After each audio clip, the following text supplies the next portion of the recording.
Você sente que foi chamado para algo maior, mas às vezes se sente sozinho no caminho? Porque muitos são chamados, mas poucos são escolhidos. Mateus 22:14. Esta verdade bíblica ecoa em seu espírito quando você se olha no espelho e percebe que há algo diferente em você. Uma sensibilidade espiritual. Uma responsabilidade que outros não parecem carregar. Um chamado que não pode ignorar. Não é coincidência que você esteja lendo estas palavras agora. O que parece solidão é, na verdade, preparação. Aquele sentimento de estar deslocado, de não se encaixar completamente neste mundo, é porque você não foi feito apenas para este mundo. Você foi escolhido para um propósito divino, separado para uma missão que poucos compreenderão. Como escolhido, você carrega uma luz que outros percebem, mesmo sem entender sua origem. Esta luz atrai pessoas para você, mas também atrai atenção indesejada. Nem todos que se aproximam têm boas intenções. Alguns são atraídos pela sua luz para serem iluminados, enquanto outros querem apagá-la. Por isso, há segredos espirituais que precisam ser guardados, proteções que precisam ser implementadas. O caminho do escolhido nunca foi fácil.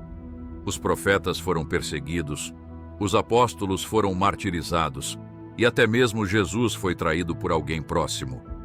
O inimigo conhece o poder dos escolhidos e trabalha incansavelmente para interromper sua jornada antes que você realize seu propósito divino. Deus não permite nada sem razão. Sua atual estação de vida, mesmo que dolorosa, está moldando você para um chamado maior. O que agora parece solidão será testemunho para muitos que atravessarão os mesmos vales que você está atravessando hoje. Quando chegar o tempo, tudo fará sentido. Cada lágrima, cada rejeição, cada momento em que você se sentiu abandonado por Deus. Existem 10 segredos essenciais que todo escolhido deve conhecer para proteger seu espírito, sua missão e seu chamado. Não são estratégias comuns, são verdades espirituais profundas que o guiarão nos momentos mais desafiadores de sua jornada. São chaves para não apenas sobreviver, mas prosperar como um escolhido de Deus em um mundo que frequentemente se opõe a tudo que você representa. Você já sentiu que carrega um peso que outros não compreendem? Que seus olhos veem além do que é visível? Que seu coração sente dores e alegrias que parecem estranhas aos que estão ao seu redor? Não se engane, isso não é acidente nem coincidência. Antes de te formar no ventre materno, eu te conheci, e antes que saísses da madre, te consagrei. Jeremias 1:5. O que você experimenta é o peso da glória, o fardo abençoado de ser escolhido pelo Eterno para um propósito maior que transcende o entendimento comum. O que parece perda é preparação. A jornada do escolhido nunca foi destinada a ser fácil ou amplamente compreendida.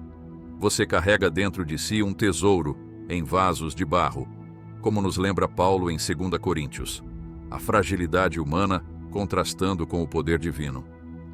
Esta tensão constante entre o que você é na carne e o que está se tornando no espírito marca o caminho de todos que foram separados para um chamado sagrado. Quando olhamos para as Escrituras, vemos um padrão consistente. Aqueles que Deus escolheu para missões extraordinárias frequentemente passaram por períodos de isolamento, solidão e preparação no deserto. Moisés, 40 anos no deserto antes de libertar Israel. Davi, anos fugindo de Saul antes de assumir seu trono. Paulo, 3 anos na Arábia após sua conversão. E o próprio Jesus, 40 dias no deserto antes de iniciar seu ministério público. O que isso nos ensina? Que o isolamento não é rejeição, mas proteção. O deserto não é punição, mas formação. Deus não permite nada sem razão. Quando você se sente afastado dos outros, quando percebe que poucos compreendem sua visão espiritual, quando suas palavras parecem cair em terreno infértil, lembre-se, você está sendo preservado. O oleiro está moldando o vaso com cuidado especial, longe dos olhares curiosos que poderiam interferir no processo. Para navegar neste caminho com sabedoria, você precisa entender os segredos de proteção que todos os escolhidos devem guardar. Não são fórmulas mágicas, mas princípios espirituais profundos que preservarão seu chamado e protegerão seu espírito contra as inevitáveis investidas que virão contra você. O segredo do silêncio protetor. O primeiro segredo que você deve compreender é o poder do silêncio. Em um mundo dominado pelo ruído, pela exposição constante e pela necessidade compulsiva de compartilhar cada pensamento e revelação, o silêncio se torna uma arma poderosa no arsenal do escolhido. Jesus frequentemente instruía aqueles que testemunhavam seus milagres a não contarem a ninguém o que haviam visto. Este não era um pedido aleatório. Ele entendia uma verdade espiritual profunda. Nem todas as revelações são para todos os ouvidos. Nem todos os milagres são para todos os olhos. Quando compartilhamos prematuramente o que Deus está fazendo em nós e através de nós, abrimos essa obra divina à contaminação da incredulidade, do ceticismo e até mesmo da malícia espiritual. Você já notou como algumas das suas experiências mais íntimas com Deus perderam seu brilho depois que as compartilhou com pessoas que não tinham capacidade de apreciá-las? Como o fardo se tornou mais pesado depois de expor suas lutas espirituais a quem não estava na mesma sintonia? Isso acontece porque o que é sagrado deve ser tratado como sagrado. Não deem o que é sagrado aos cães, nem atirem suas pérolas aos porcos. Se o fizerem, estes poderão pisá-las e, voltando-se contra vocês, despedaçá-los. Mateus 7,6. Jesus não estava sendo rude ou elitista. Ele estava ensinando um princípio de proteção espiritual. Algumas revelações são pérolas preciosas que, quando lançadas no campo errado, não são apenas desvalorizadas, mas se transformam em motivo para que você seja atacado. Lembre-se da história de José. Quando jovem, ele compartilhou impulsivamente seus sonhos proféticos com seus irmãos. O resultado? Inveja, rejeição e uma tentativa de assassinato que culminou em sua venda como escravo. O sonho era divino, mas o timing e a audiência para compartilhá-lo não foram guiados pela sabedoria. Contraste isso com Maria, a mãe de Jesus, que após receber a maior revelação da história, que seria a mãe do Messias, guardava todas estas coisas, meditando-as em seu coração. Lucas 2:20 e 19. Ela entendeu o poder do silêncio, a proteção do segredo sagrado. Como escolhido, você deve aprender a discernir quando falar e quando calar. Nem toda convicção precisa se tornar uma proclamação. Nem toda revelação precisa se transformar em uma publicação nas redes sociais. Nem toda experiência espiritual precisa ser compartilhada no grupo de oração. Há tesouros que Deus confia apenas a você, não para que sejam escondidos por egoísmo, mas guardados por reverência até o momento certo de serem revelados. O silêncio não é apenas a ausência de palavras, é a presença de discernimento.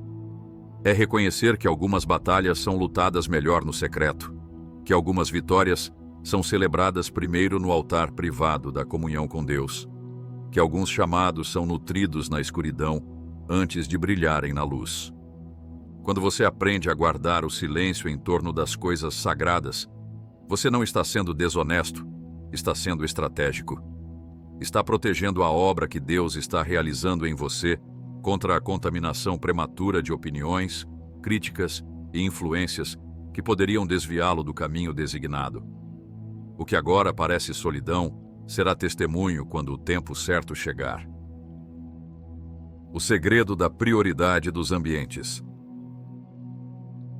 O segundo segredo essencial para a proteção do escolhido é o discernimento sobre os ambientes que você frequenta e as energias a que se expõe. Não é coincidência, é propósito que algumas portas se fechem para você enquanto outras se abrem. As Escrituras nos advertem: não vos enganeis.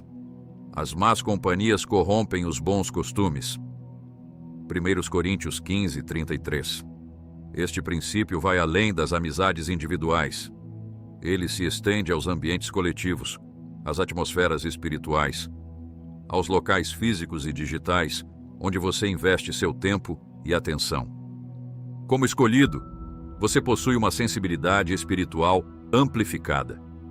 Você capta frequências que outros não percebem, sente presenças que muitos ignoram, absorve energias que a maioria não registra conscientemente. Esta sensibilidade é uma dádiva. Ela permite que você discirna a voz de Deus mais claramente, que perceba movimentos do Espírito mais sutilmente. Mas também é uma responsabilidade, pois assim como você absorve mais facilmente o divino, também está vulnerável à contaminação do que não é de Deus. Considere o exemplo de Daniel na Babilônia. Ele estava fisicamente em um ambiente pagão, mas estabeleceu limites claros para sua participação naquela cultura. Daniel, contudo, decidiu não se contaminar com as finas iguarias do rei, nem com o vinho que o rei bebia. Daniel 1:8. Ele entendeu que mesmo as coisas aparentemente neutras, como comida e bebida, carregavam uma carga espiritual no contexto em que estavam. Da mesma forma, você deve avaliar cuidadosamente onde coloca seus pés, em que conversas mergulha seu espírito, a que formas de entretenimento expõe sua mente, que tipo de música preenche seus ouvidos, que imagens alimentam seus olhos. Não por medo ou legalismo, mas por uma compreensão profunda do princípio de que você se torna semelhante àquilo a que mais se expõe. Como água que assume a forma do recipiente, nosso espírito absorve as características dos ambientes que habitamos. Se você passa horas imerso em conteúdos que glorificam valores contrários ao reino de Deus, gradualmente, sua própria sensibilidade será recalibrada para ver isso como normal. Se você constantemente se expõe a conversas de reclamação, crítica e negatividade, seu próprio discurso começará a refletir esse padrão. Deus não permite nada sem razão. E quando seu espírito sente desconforto em certos ambientes, isso frequentemente é o alarme divino, alertando sobre perigo. Esta vigilância sobre os ambientes não significa isolamento total do mundo.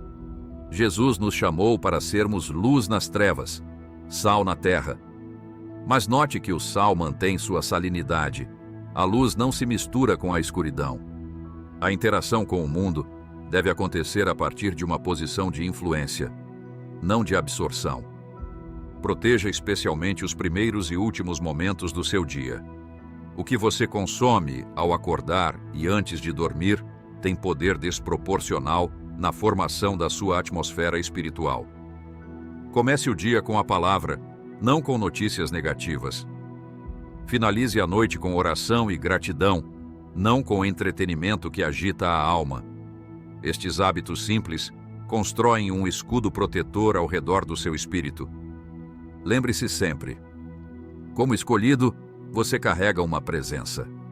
Esta presença muda atmosferas, mas também pode ser afetada por elas. Seja intencional sobre onde planta seus pés, com quem divide seu tempo, que vozes têm acesso ao seu ouvido interior. O que agora parece restrição é, na verdade, liberdade para cumprir seu chamado, sem os pesos desnecessários que poderiam desviá-lo ou retardá-lo. O segredo da gestão da energia espiritual. O terceiro segredo vital para a proteção dos escolhidos é compreender e administrar sabiamente sua energia espiritual. Da mesma forma que um atleta olímpico gerencia cuidadosamente seus recursos físicos, você deve aprender a conservar, direcionar e renovar sua energia espiritual. Você já notou como se sente drenado após interagir com certas pessoas?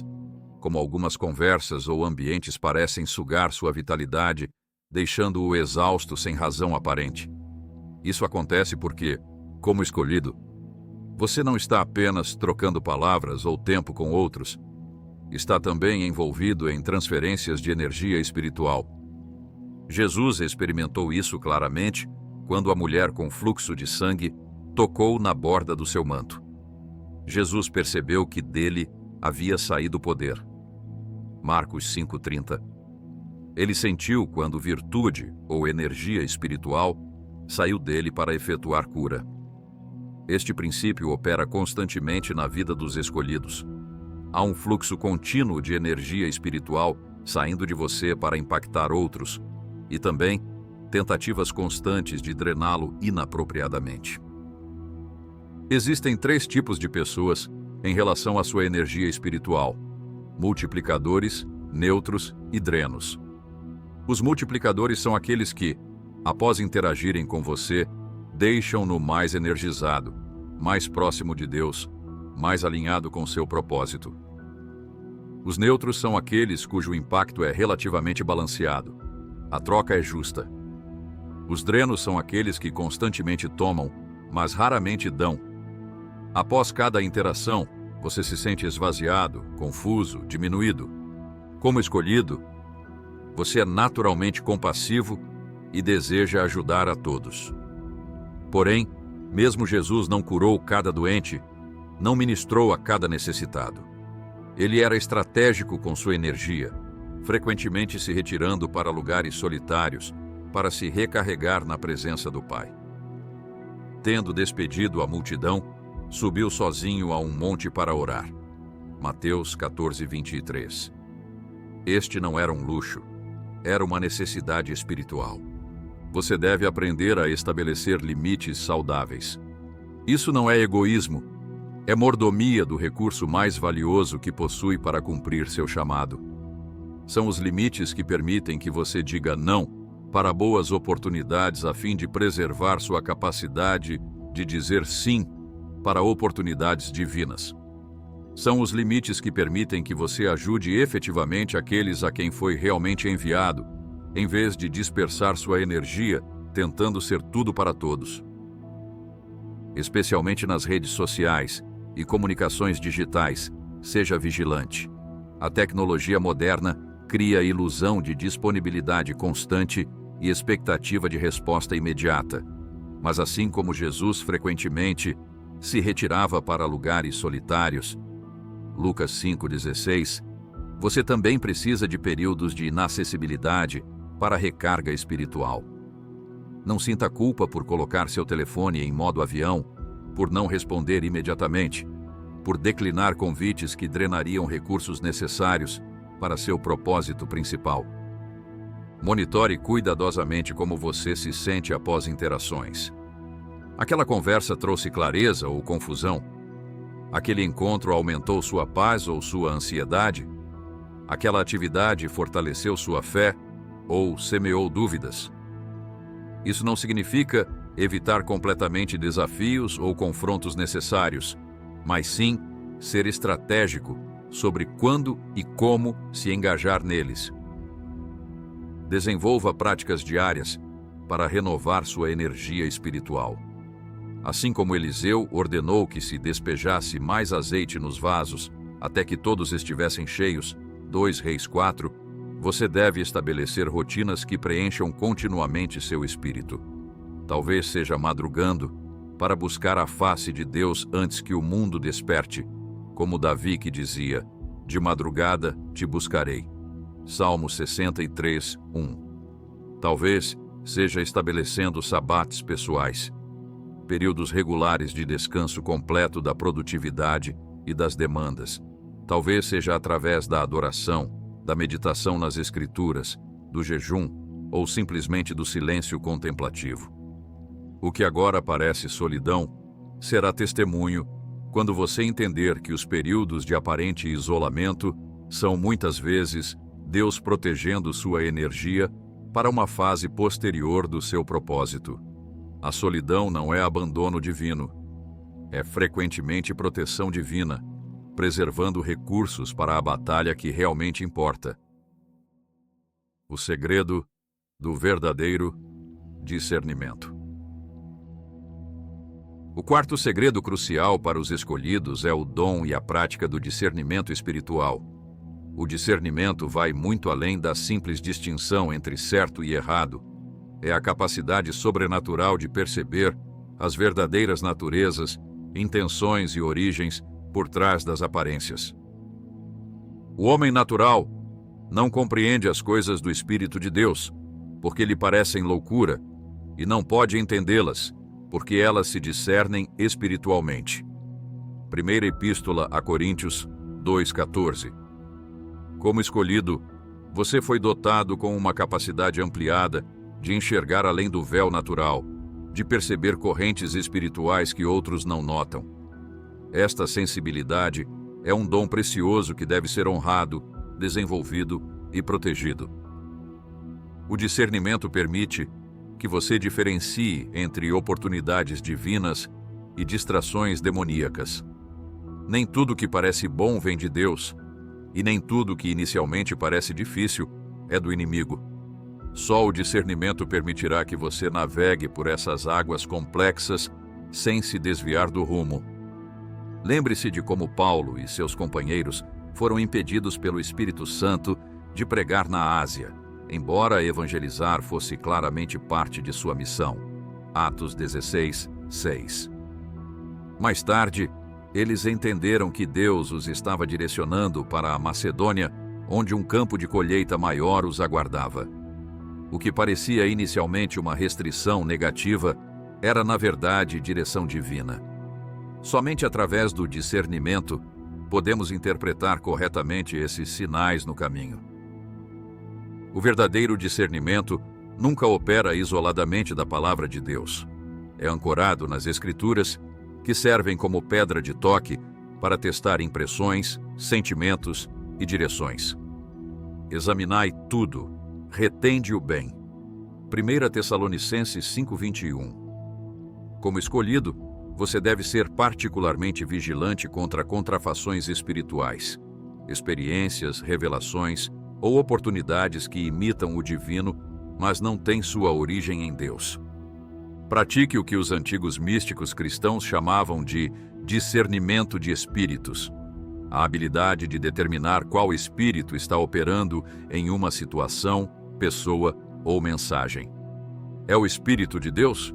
É um espírito humano, carne? Ou é um espírito maligno?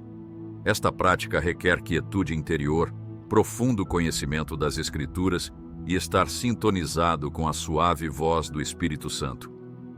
Quando uma nova pessoa entra em sua vida, quando uma nova oportunidade surge, quando uma nova revelação chega, faça perguntas como: esta conexão me aproxima mais de Cristo ou me afasta? Esta oportunidade está alinhada não apenas com meus desejos, mas com meu chamado divino? Esta revelação glorifica a Jesus ou exalta o humano? Esta direção produz o fruto do Espírito ou alimenta a carne? O discernimento frequentemente opera no campo da intuição espiritual santificada, aquele saber sem saber como você sabe. Muitas vezes, antes que possamos articular racionalmente por que algo não está certo, nosso espírito já captou a dissonância. Não ignore esses alertas internos. O Espírito Santo frequentemente fala primeiro através dessas impressões sutis, antes de enviar confirmações mais claras. Como José, que discerniu o significado verdadeiro por trás dos sonhos de Faraó, e Daniel, que interpretou a escrita na parede quando ninguém mais podia, você também foi equipado para decodificar os tempos, as pessoas e as situações ao seu redor, através das lentes do reino. Proteja esse dom, abstendo-se de saturar sua mente com informações, opiniões e vozes conflitantes. O excesso de ruído, mesmo de fontes cristãs, pode abafar a voz do Espírito Santo e confundir seu discernimento.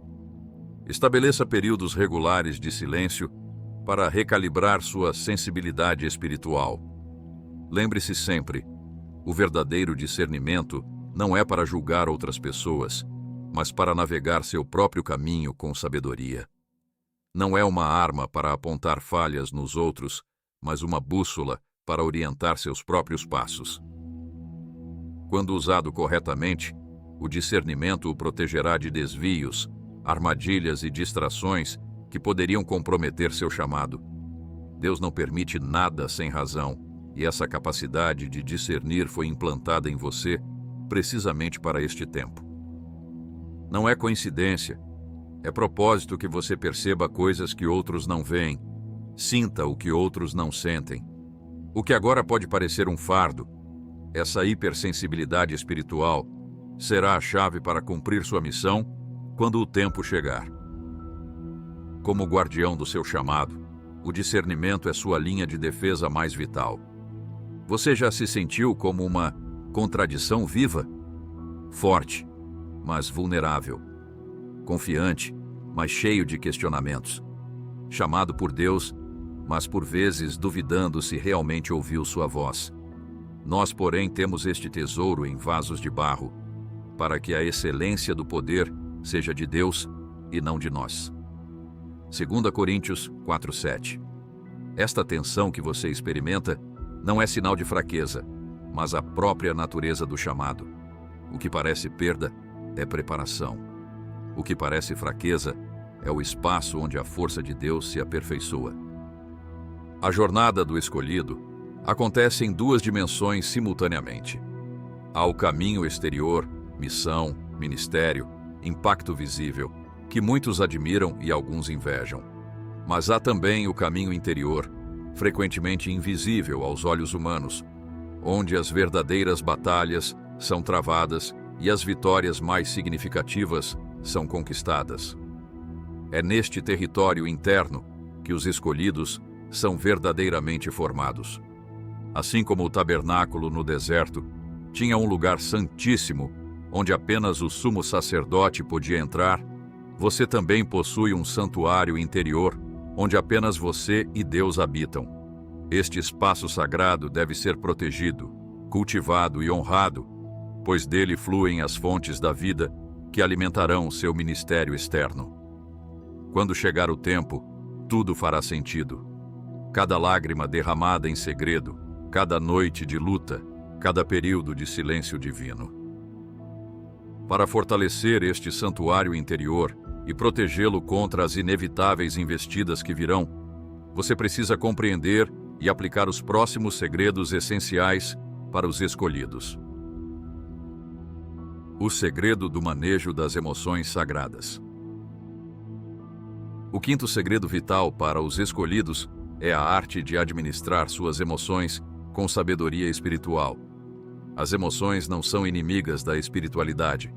Deus as criou e Jesus as experimentou plenamente. Porém, como escolhido, suas emoções carregam uma intensidade e profundidade que precisam ser canalizadas apropriadamente. Você provavelmente já percebeu que sente tudo mais intensamente. Alegrias mais elevadas, tristezas mais profundas, indignação mais ardente diante da injustiça, compaixão mais visceral pelo sofrimento alheio.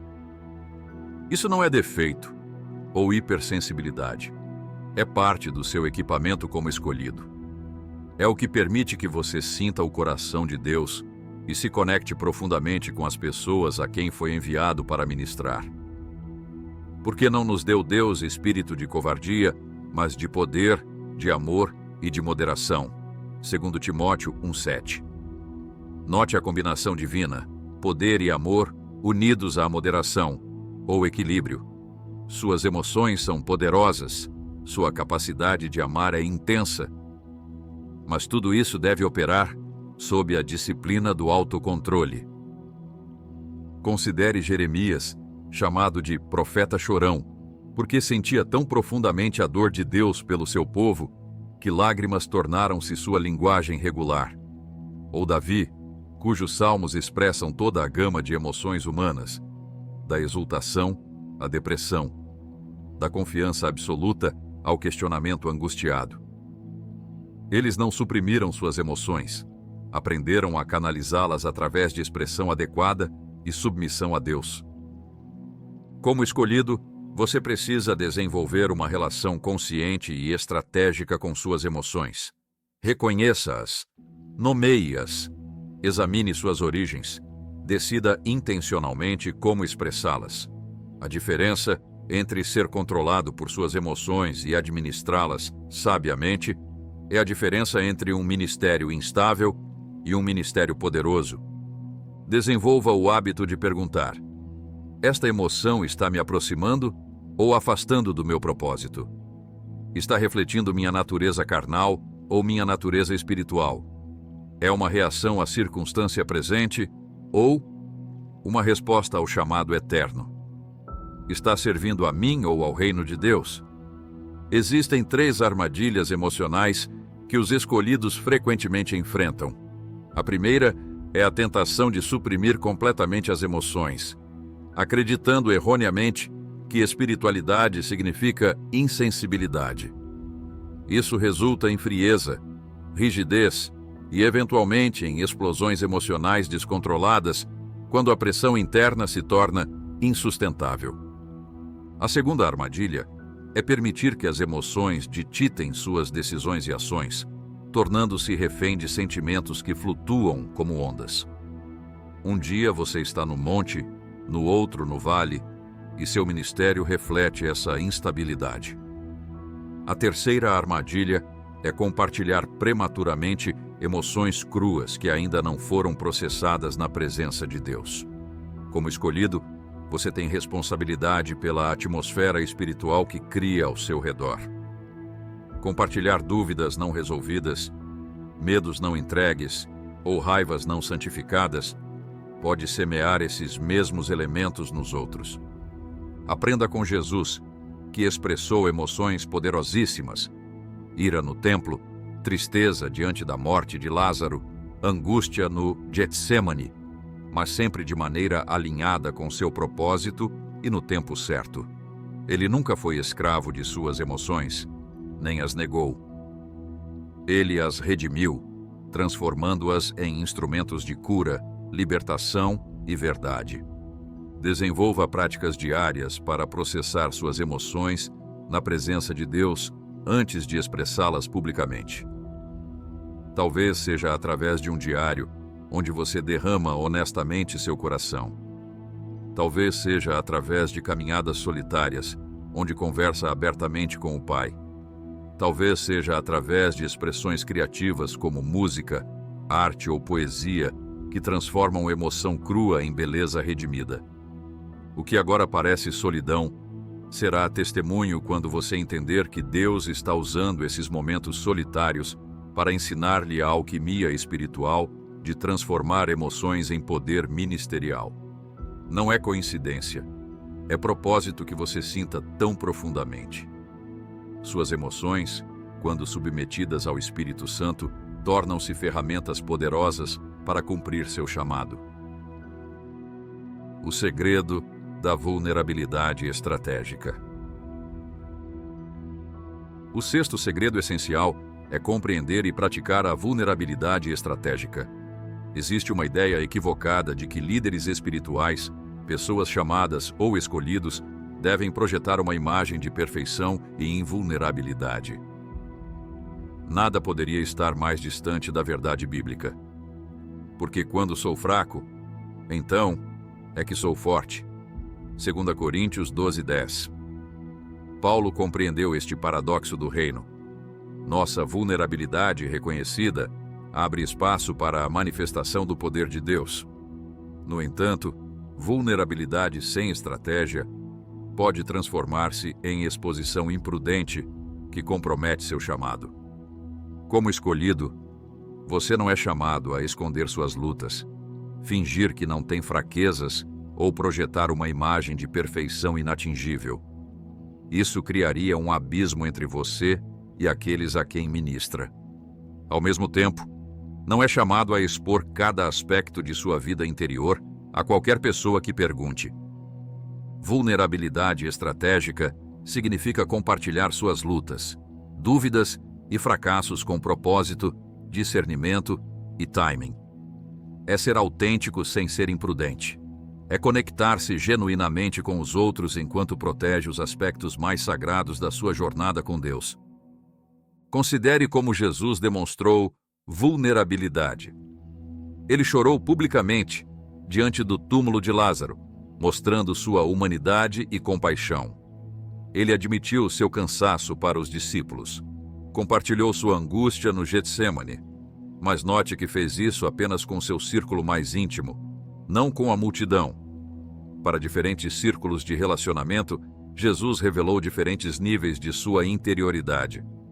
Este é o modelo que você deve seguir. Círculos concêntricos de confiança.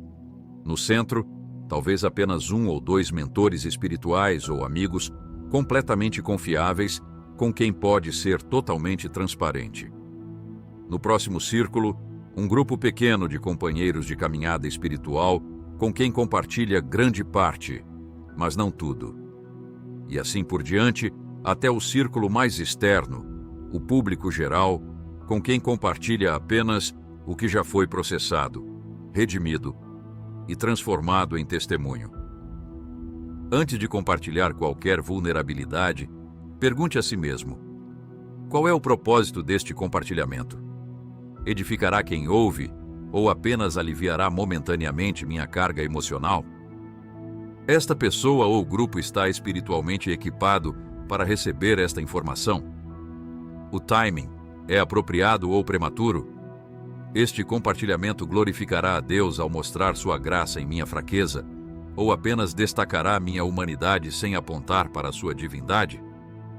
Lembre-se, vulnerabilidade não é confessar cada pensamento que passa por sua mente, cada luta que enfrenta, cada dúvida que surge.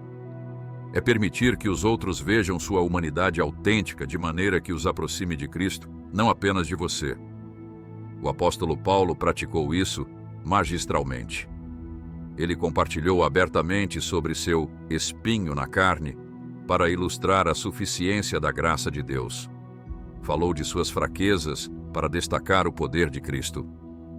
Reconheceu seu passado como perseguidor para magnificar a misericórdia transformadora de Deus. Sua vulnerabilidade sempre tinha propósito redentivo. Como escolhido, sua vulnerabilidade nunca é apenas sobre você. É um instrumento poderoso para cura, conexão e demonstração da obra de Deus na fraqueza humana. Use-a sabiamente. Não desperdice sua história, compartilhando-a prematuramente ou com pessoas que a tratarão como fofoca, em vez de testemunho sagrado. Deus não permite nada sem razão. As lutas que você enfrenta, as falhas que comete, as dúvidas que surgem, nada disso surpreende a Deus ou desqualifica seu chamado. Quando apropriadamente processadas e estrategicamente compartilhadas, tornam-se partes poderosas do seu testemunho. O que agora parece fraqueza constrangedora, será testemunho quando o tempo chegar e você puder compartilhá-la a partir da posição de quem já experimentou a vitória. O segredo da identidade inabalável. O 7º segredo vital para os escolhidos é ancorar-se em uma identidade inabalável que transcende performance, aceitação e circunstâncias. Este é um dos maiores desafios que você enfrentará. Lembrar quem você é, quando tudo e todos ao seu redor questionam seu valor, seu chamado e seu lugar. Vede que grande amor nos tem concedido o Pai, a ponto de sermos chamados filhos de Deus, e de fato, somos filhos de Deus. 1 João 3:1. Sua identidade primária não é seu ministério, sua unção, seus dons ou seu chamado, é sua filiação. Você é primeiramente filho ou filha, antes de ser servo ou serva. Esta é a âncora que o manterá estável quando as tempestades da dúvida, rejeição e oposição vierem, e elas virão. Observe como Jesus iniciou seu ministério público. Antes de realizar qualquer milagre, antes de pregar qualquer sermão, antes de chamar qualquer discípulo, ele recebeu esta declaração do céu: Este é o meu filho amado. em quem me comprazo. Mateus 3,17. Sua identidade foi estabelecida antes de sua atividade. Seu ser precedeu seu fazer. Imediatamente após esta declaração de identidade, Jesus foi levado ao deserto para ser tentado. E qual foi a primeira estratégia do inimigo? Se és filho de Deus. Mateus 4,3.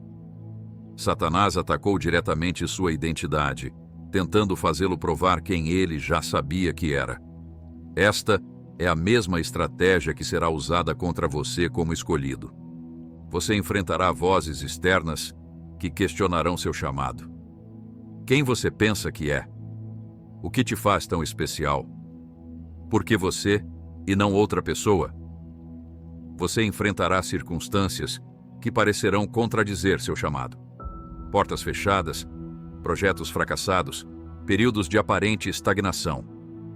E mais perigoso ainda, enfrentará vozes internas, dúvidas, inseguranças, medos, que sussurrarão que você não é suficiente, que se enganou, que presumiu demais. Em todos esses momentos, você deve retornar à sua identidade fundamental. Não à identidade construída sobre realizações, reconhecimento ou resultados, mas à identidade estabelecida por decreto divino. Você é escolhido não porque seja perfeito, mas porque Ele é soberano. Você é amado não porque seja impecável, mas porque Ele é gracioso. Você pertence a Ele não por mérito, mas por misericórdia. Desenvolva o hábito de frequentemente declarar sua identidade em Cristo, não como mantra vazio, mas como reafirmação consciente da verdade que o inimigo constantemente tentará obscurecer. Como Gideão, que foi chamado de valente guerreiro enquanto ainda se escondia no lagar, Juízes 6:12, você deve aprender a ver-se não como atualmente parece, mas como Deus já o declarou ser. Na jornada do escolhido, haverá muitos momentos em que você não se sentirá escolhido. Momentos em que o chamado parecerá um fardo pesado demais ou uma ilusão grandiosa demais. Nesses momentos, não confie em seus sentimentos fugazes, mas nas declarações eternas de Deus sobre quem você é. Proteja-se especialmente contra a armadilha de construir sua identidade sobre aprovação externa ou resultados visíveis. Como escolhido, você frequentemente caminhará contra a corrente cultural e religiosa. Haverá períodos em que sua obediência a Deus resultará em incompreensão, crítica e até rejeição. Se sua identidade estiver ancorada na aceitação dos outros, você será tentado a comprometer seu chamado para ganhar aprovação. Da mesma forma, se sua identidade estiver construída sobre resultados visíveis ou sucesso ministerial, você será vulnerável ao desespero durante os inevitáveis períodos de aparente infertilidade. Lembre-se de que João Batista morreu na prisão sem ver os frutos completos de seu ministério. Jeremias pregou por décadas sem conversões significativas. Seus resultados não definem seu valor ou validam seu chamado. O que agora parece solidão será testemunho quando você entender que esses períodos de isolamento e questionamento estão forjando em você uma identidade inabalável que nenhuma circunstância ou opinião poderá destruir. Não é coincidência, é propósito que você enfrente esses desafios identitários. Eles estão preparando-o para permanecer firme quando outros vacilarão. O segredo da autoridade espiritual legítima. O oitavo segredo essencial para os escolhidos é compreender e operar na autoridade espiritual legítima. Esta não é uma autoridade autoproclamada ou baseada em posição hierárquica. É uma autoridade que flui de 4 fontes: intimidade com Deus, submissão genuína, caráter testado e unção autêntica. Todo o poder me foi dado no céu e na terra. Mateus 28:10-8, declarou Jesus antes de comissionar seus discípulos. Note a sequência. Primeiro, a afirmação da autoridade, depois, a delegação da missão. Autoridade precede atividade. Sem autoridade espiritual legítima, seu impacto será superficial e temporário, por mais eloquente, carismático ou talentoso que você seja. A primeira e mais importante fonte de autoridade espiritual é a intimidade com Deus. As pessoas notavam que os discípulos haviam estado com Jesus. Atos 4:13. Havia algo tangível em seu porte, suas palavras, sua confiança, que evidenciava sua proximidade com o Mestre. Esta intimidade não pode ser falsificada, imitada ou manufaturada. Ela é forjada nas horas secretas de comunhão, nas madrugadas de oração, nas noites de luta com Deus como Jacó.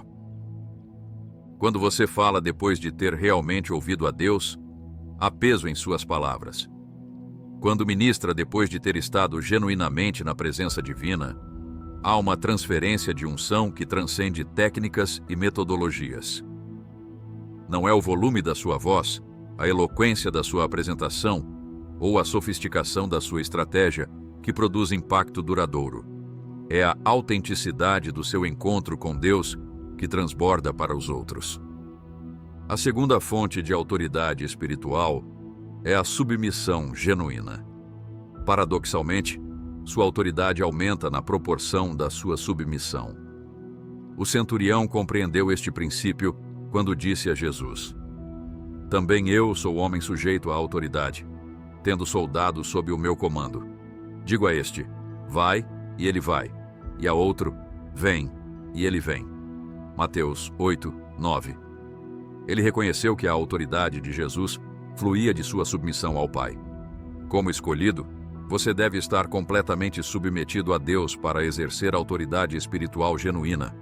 Isso significa não apenas obediência externa, mas rendição interior, seus sonhos, ambições, preferências e planos, completamente entregues aos propósitos divinos. Quando você está verdadeiramente submetido, pode falar e agir com a confiança de quem representa um reino maior. A terceira fonte de autoridade espiritual é o caráter testado. Não é coincidência que Paulo liste qualidades de caráter, não habilidades, como requisitos para a liderança na igreja. 1 Timóteo 3. A integridade, humildade, temperança, fidelidade e constância são o solo fértil onde a autoridade espiritual cresce. Sem esse fundamento, qualquer manifestação de poder será comprometida ou corrompida eventualmente. Como escolhido, você será testado repetidamente nas áreas de caráter. Estes testes não são punição, mas preparação. Deus está estabelecendo em você um fundamento que suportará o peso da unção e da influência que virão. Provérbios nos adverte: como cidade derribada, sem muros, assim é o homem que não tem domínio próprio. Provérbios 25:28. Sem as muralhas do caráter, sua autoridade espiritual será vulnerável à invasão e corrupção. A quarta fonte de autoridade espiritual é a unção autêntica, a capacitação sobrenatural do Espírito Santo que transcende habilidades naturais e formação acadêmica. Esta unção não pode ser fabricada, imitada ou manipulada. Ela é soberanamente concedida por Deus e confirmada pelo fruto duradouro, não por manifestações emocionais momentâneas. Jesus foi ungido com o Espírito Santo e com poder, e como resultado, andou fazendo o bem e curando a todos os oprimidos do diabo. Atos 10:38. A unção não é para autoexaltação ou para impressionar, mas para liberar os cativos, curar os quebrantados e proclamar as boas novas do reino. Proteja-se das contrafações de autoridade, carisma sem caráter, eloquência sem experiência, posição sem poder genuíno, títulos sem transformação. Estas imitações podem enganar temporariamente os homens, mas não produzem fruto duradouro e, eventualmente, se desmoronarão sob pressão.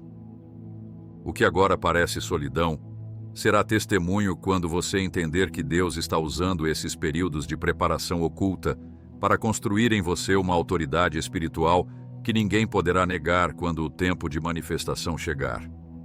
Como José, que passou anos na prisão antes de ser elevado ao palácio, seu tempo de teste não é rejeição, mas preparação para a responsabilidade que virá.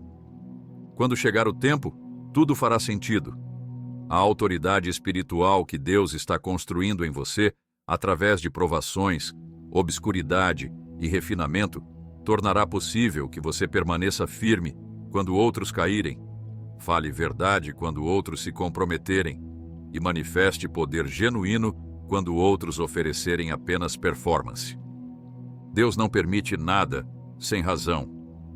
A lentidão aparente do seu desenvolvimento, os testes recorrentes nas mesmas áreas, os períodos de silêncio divino, tudo isso está forjando em você uma autoridade espiritual que será necessária para a fase do seu chamado, que ainda está por vir.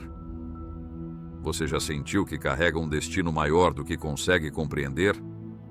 Uma missão que, em momentos de clareza, faz seu coração arder, mas em outros momentos parece distante demais para ser real.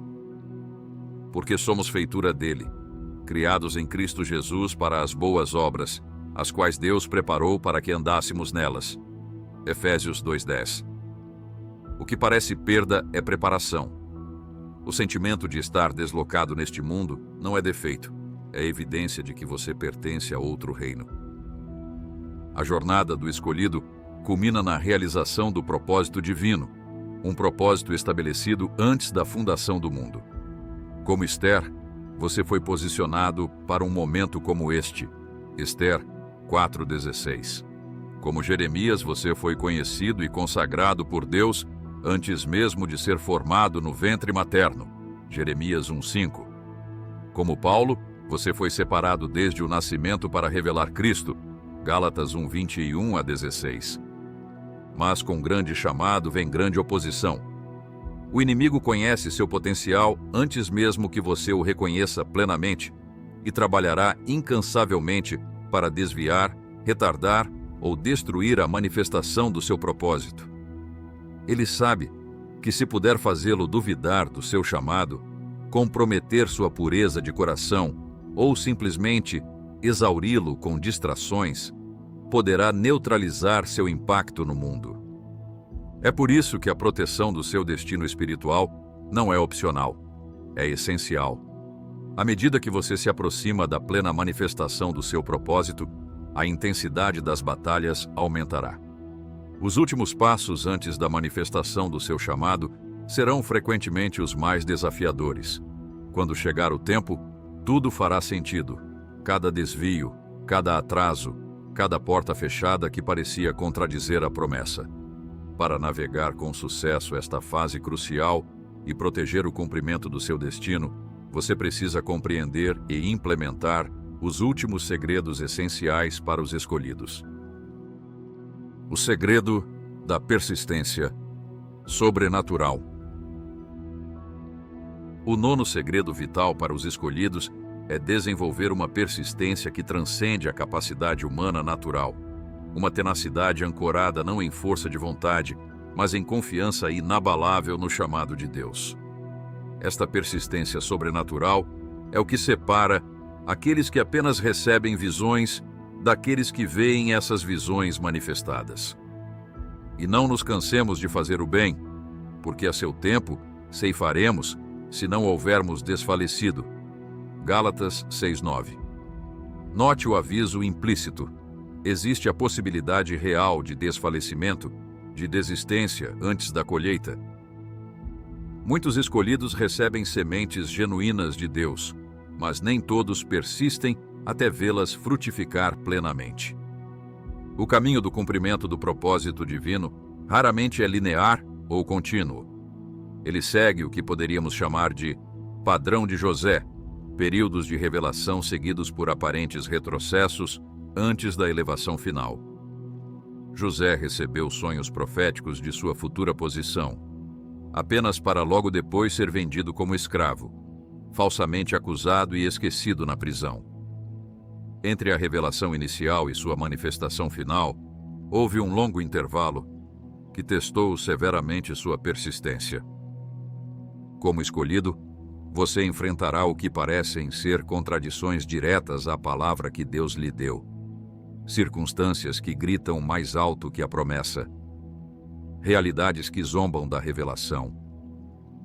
Nestes momentos, a persistência sobrenatural não é apenas continuar tentando por força de vontade, mas permanecer ancorado na certeza de que o que Deus iniciou, Ele completará.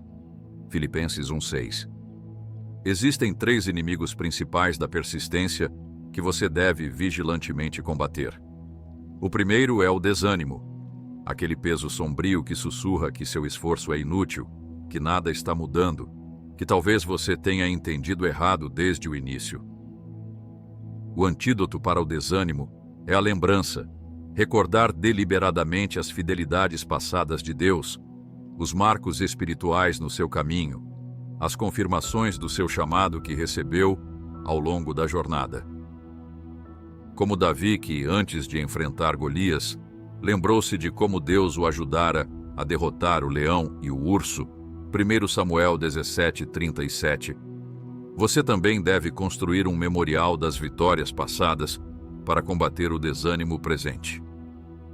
Não é coincidência, é propósito que você mantenha um registro das intervenções divinas na sua vida. Elas serão âncoras para sua alma nas tempestades de dúvida. O segundo inimigo da persistência é a distração. As inúmeras oportunidades, algumas genuinamente boas, que desviam sua atenção e energia do chamado principal. Como escolhido, você enfrentará mais possibilidades do que poderá abraçar. Nem tudo que é bom é essencial.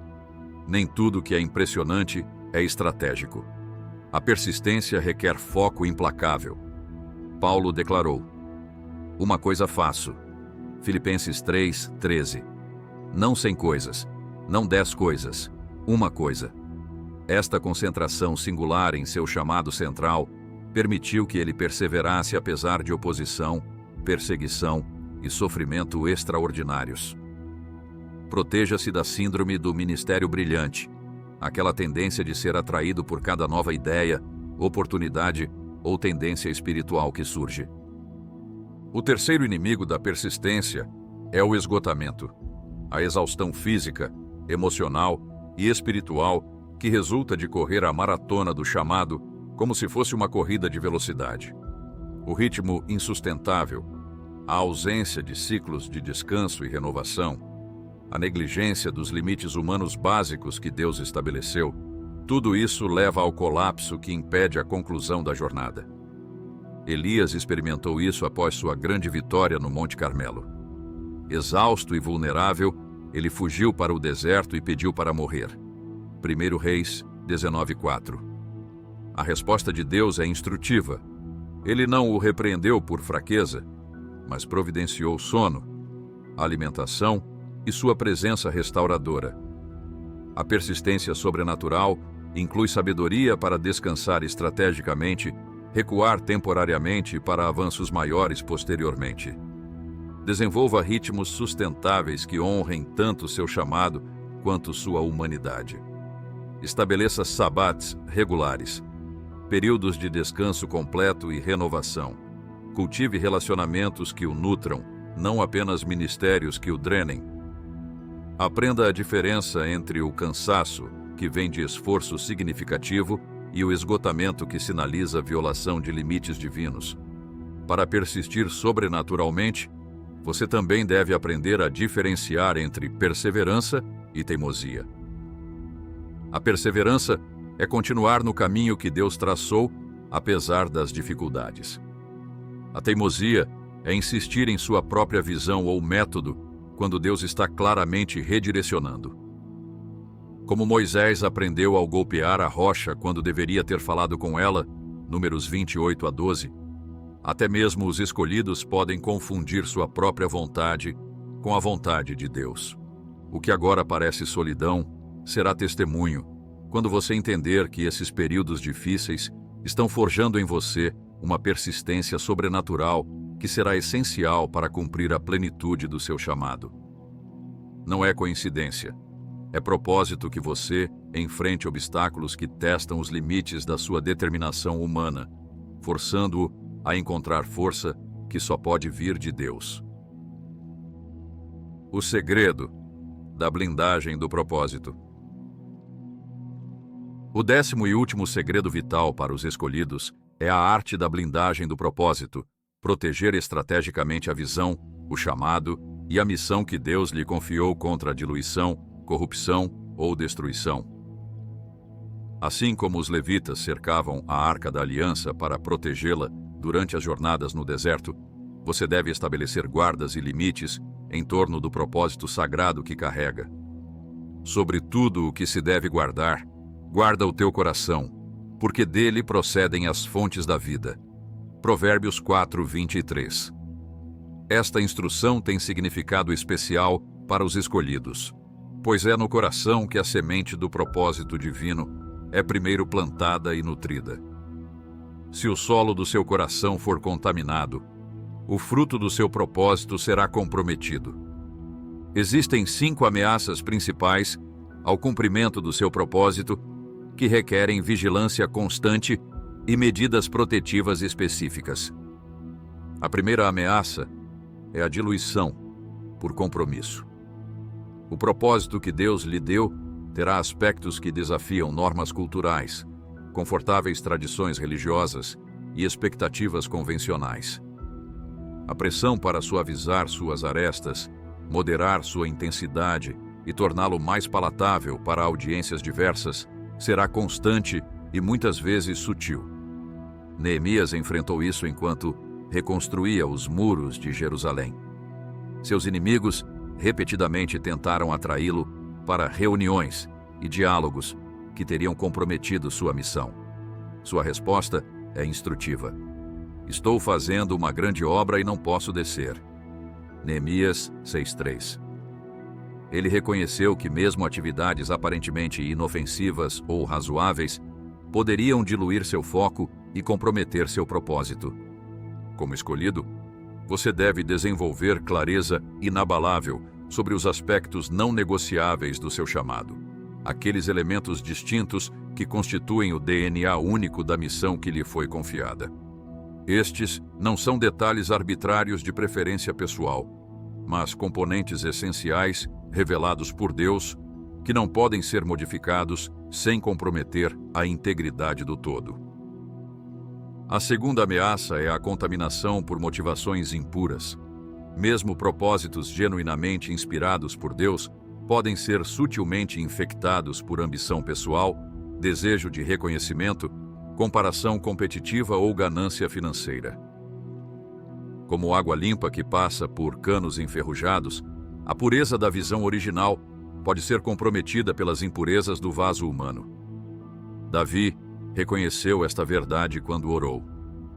Cria em mim, ó Deus, um coração puro e renova dentro de mim um espírito reto. Salmos 51:10. Ele entendeu que a eficácia do seu propósito dependia da pureza do seu coração. Como escolhido, você deve regularmente permitir que o Espírito Santo examine suas motivações, revelando e purificando quaisquer agendas escondidas que possam comprometer a integridade do seu chamado. Pratique o hábito de perguntar: eu faria isso mesmo se ninguém soubesse ou reconhecesse? Continuaria neste caminho mesmo se trouxesse dificuldade em vez de prosperidade? Permaneceria fiel a esta missão, mesmo se outros tivessem sucesso mais rápido ou visível que eu? Se a resposta for não, suas motivações precisam de purificação. A terceira ameaça é a divisão por conflito. Propósitos significativos inevitavelmente atrairão tanto aliados quanto adversários. Gerenciar os relacionamentos em torno do seu chamado, discernindo quem deve estar próximo e quem deve permanecer distante, é uma arte vital para os escolhidos. Jesus modelou isso perfeitamente.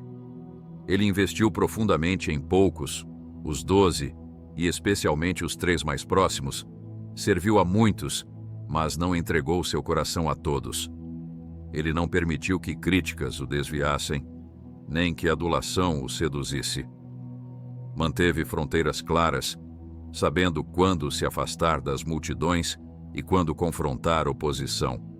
Como escolhido, você deve desenvolver discernimento agudo sobre quem pertence ao círculo íntimo do seu propósito. Nem todos que dizem amém à sua visão devem ter voz nas decisões relacionadas a ela. Nem todos que oferecem ajuda devem ter acesso aos aspectos mais sagrados do seu chamado. A proximidade deve ser baseada não apenas em afinidade ou conveniência, mas em alinhamento autêntico com a visão, maturidade espiritual compatível e compromisso comprovado. Ao mesmo tempo, você deve proteger seu coração contra a amargura quando enfrentar críticas, rejeição ou traição, experiências inevitáveis para todos os escolhidos. Como Jesus que, mesmo sabendo que Judas o trairia, não permitiu que isso o desviasse do seu propósito. Você também deve aprender a avançar, apesar das feridas relacionais que virão. A quarta ameaça é a distorção por orgulho.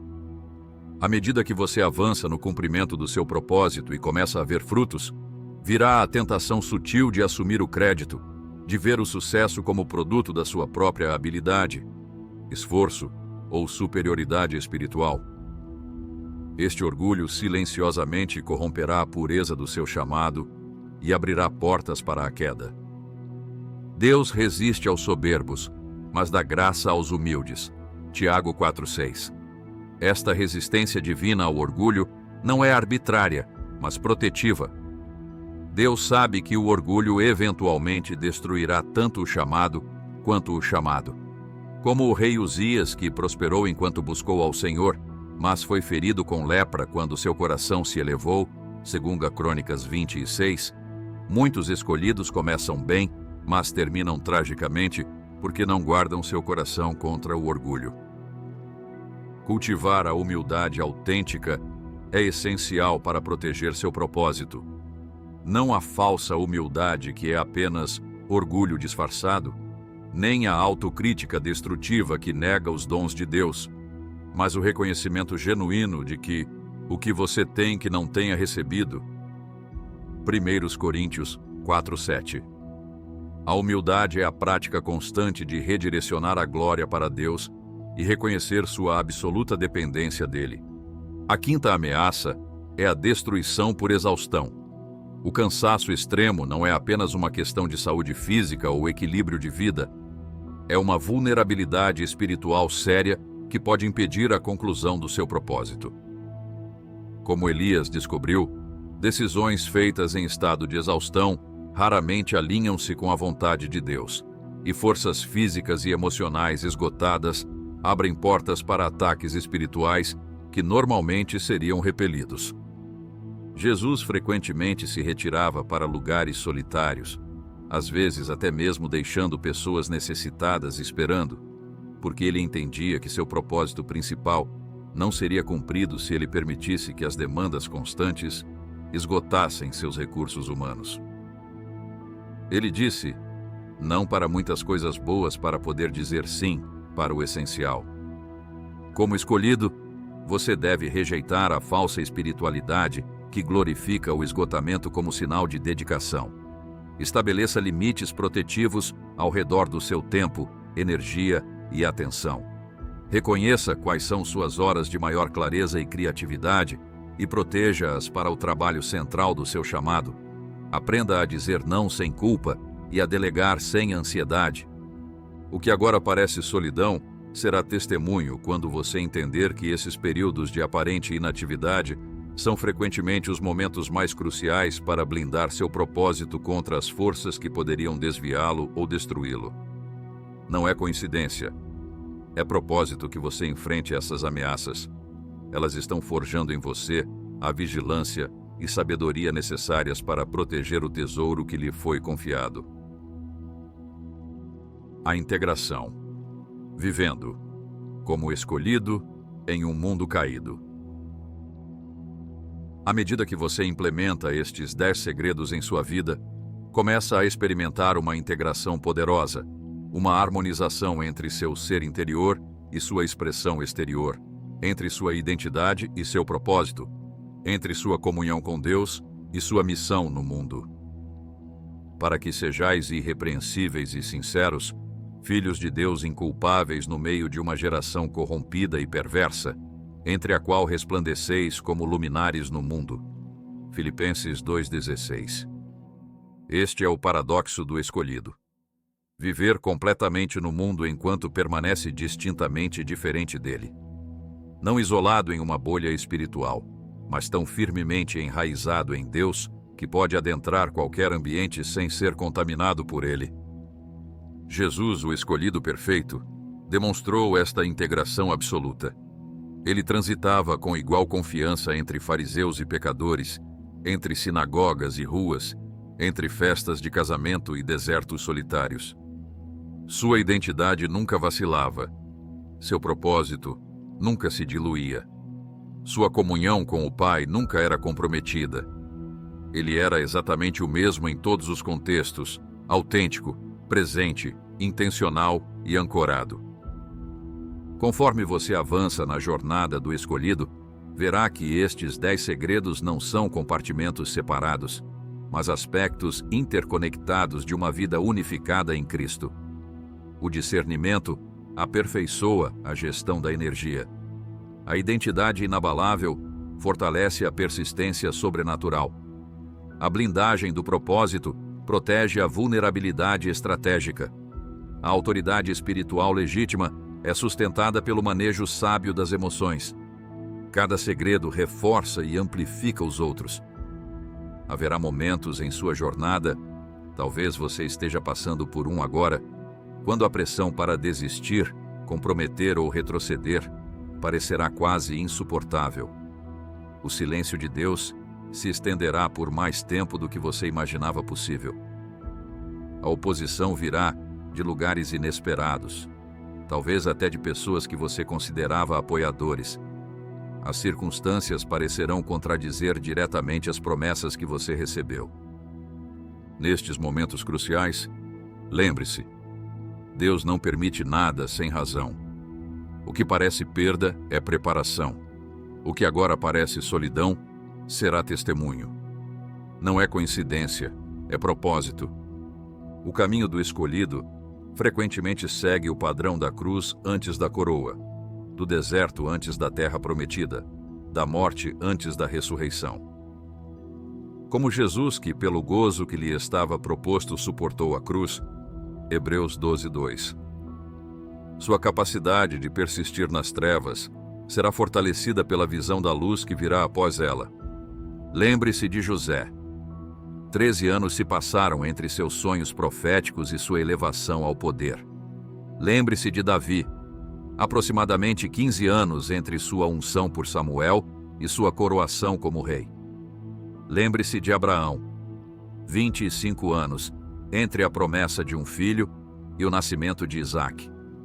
O tempo de Deus raramente se alinha com nossas expectativas, mas sempre cumpre perfeitamente seus propósitos. O segredo final que abrange todos os outros é este: rendição completa e confiante. É o reconhecimento de que, embora você seja verdadeiramente escolhido para um propósito divino, o propósito não lhe pertence. Você é um mordomo, não um proprietário. Um vaso, não o tesouro.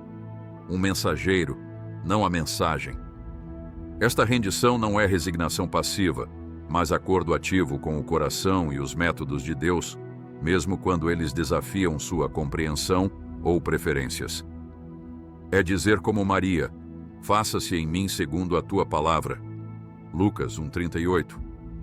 Mesmo quando o caminho à frente não está claro e as consequências parecem arriscadas. À medida que você implementa estes segredos de proteção e preservação, descobre uma verdade paradoxal.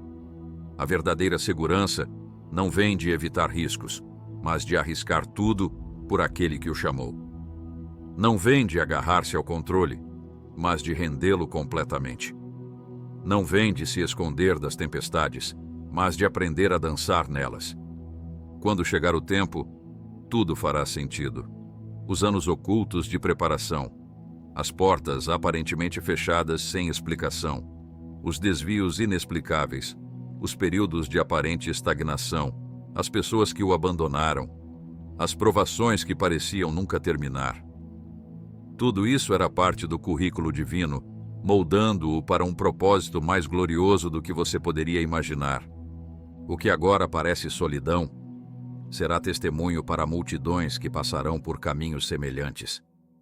Sua história de fidelidade em meio à adversidade, de confiança durante o silêncio divino, de perseverança quando tudo dizia para desistir, se tornará um farol de esperança e guia para outros escolhidos que virão depois de você. Como Paulo, você poderá dizer um dia: combati o bom combate, completei a carreira, guardei a fé. 2 Timóteo 4:7. Não porque você era naturalmente forte ou excepcionalmente talentoso, mas porque escolheu proteger e preservar o chamado que lhe foi confiado. Porque compreendeu e aplicou os segredos dos escolhidos, não como fórmulas mágicas, mas como princípios divinos que, quando vividos com fidelidade, liberam o poder e a provisão de Deus para cumprir seus propósitos através de você. Lembre-se sempre: você não foi escolhido por acaso, não foi escolhido por seus méritos, foi escolhido por graça soberana para um tempo como este. Os desafios que enfrenta não são maiores que o chamado sobre sua vida. Os recursos que necessita já foram providenciados, mesmo que ainda não estejam visíveis. O Deus que começou a boa obra em você é fiel para completá-la. Filipenses 1:6. Quando a escuridão parece mais densa, quando a oposição parece mais forte, quando a solidão parece mais profunda, quando o caminho parece mais incerto, é precisamente nestes momentos que os segredos dos escolhidos se tornam mais vitais. Não são meramente ideias para reflexão, mas âncoras para sua alma em tempestades, mapas para territórios inexplorados, chaves para portas aparentemente trancadas. Ao implementá-los em sua vida, você descobrirá uma verdade transformadora. O chamado que parecia um fardo pesado demais para carregar se torna, através destes princípios de proteção, a própria fonte da sua maior alegria, paz e realização. O propósito divino para o qual foi escolhido não é apenas uma tarefa a ser cumprida, mas o caminho através do qual você experimentará a mais profunda expressão da sua verdadeira identidade. Deus não permite nada sem razão. O que parece perda é preparação. O que agora parece solidão será testemunho. Não é coincidência, é propósito. Quando chegar o tempo, tudo fará sentido.